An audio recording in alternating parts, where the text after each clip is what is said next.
Assalamualaikum warahmatullahi wabarakatuh.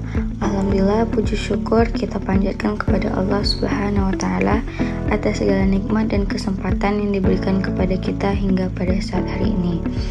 Sebelumnya, saya ingin berterima kasih kepada Ibu dosen pengampu, Ibu Besti Nora Dwi Putri MPD Kons yang telah mempersilahkan kelompok kami untuk memaparkan hasil diskusi kami.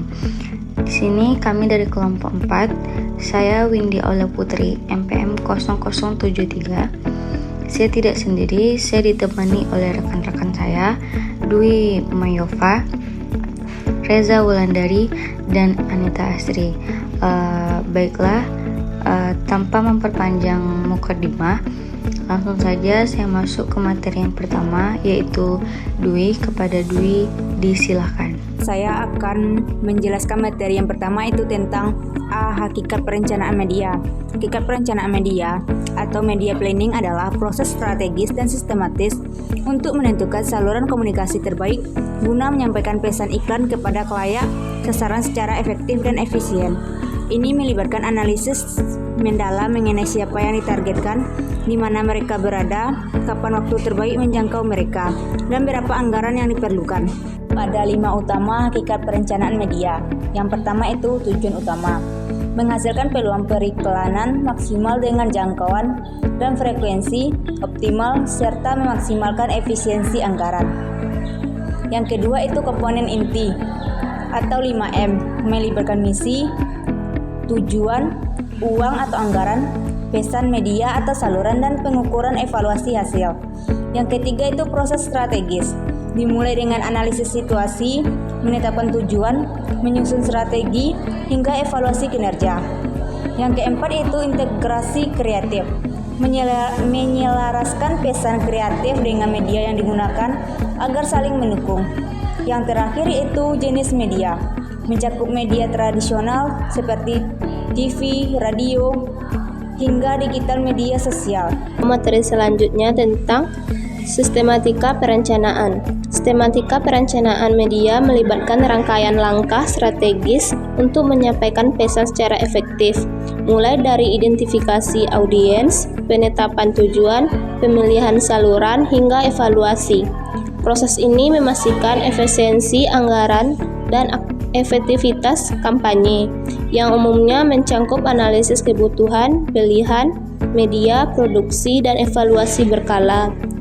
Yang pertama yaitu perencanaan media pembelajaran, yang kedua perencanaan media komunikasi, pemasaran atau media planning. Saya akan melanjutkan materi selanjutnya, yaitu jenis naskah media.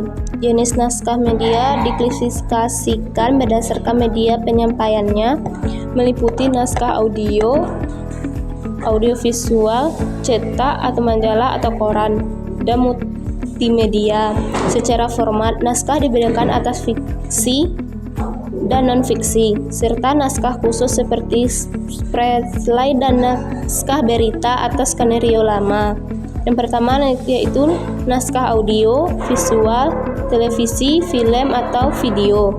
Skenario film, drama, naskah naratif yang mencakup dialog dan aksi karakter. Naskah dokumenter berbasis fakta, seri menggunakan voice note dan visual nyata. Naskah berita atau televisi berformat 2 kolom untuk memisahkan panduan video dan audio. Naskah iklan, naskah pendek berdurasi 30-60 detik untuk tujuan komersial. Naskah presentasi, panduan visual adegan demi adegan. Naskah audio, naskah radio fokus pada dialog, efek suara, dan musik. Naskah postcard dapat berupa naskah lengkap atau poin-poin percakapan. Selanjutnya naskah media cetak dan digital. Naskah berita, artikel jurnalistik untuk surat kabar, majalah atau media online. Naskah konten digital, sosial media. Naskah ringan untuk TikTok, YouTube atau blog. Dan selanjutnya naskah pembelajaran, media pendidikan, modul, bahan ajar audio atau video instruksional. Materi selanjutnya yaitu tentang penulisan naskah media. Penulisan naskah media adalah proses penyusunan panduan tertulis, skenario yang terstruktur untuk memproduksi audio visual seperti film, TV, radio, iklan, atau konten digital. Proses ini melibatkan tahapan menentukan tema, premis, plot, sinopsis, hingga draft final, dengan fokus pada dialog ekonomis, aksi visual, dan detail teknis produksi. Berikut adalah panduan utama penulisan naskah media. 1. Tahapan penulisan naskah. Yang kedua, komponen naskah media. Yang ketiga, format berdasarkan media. Yang keempat, tips menulis naskah.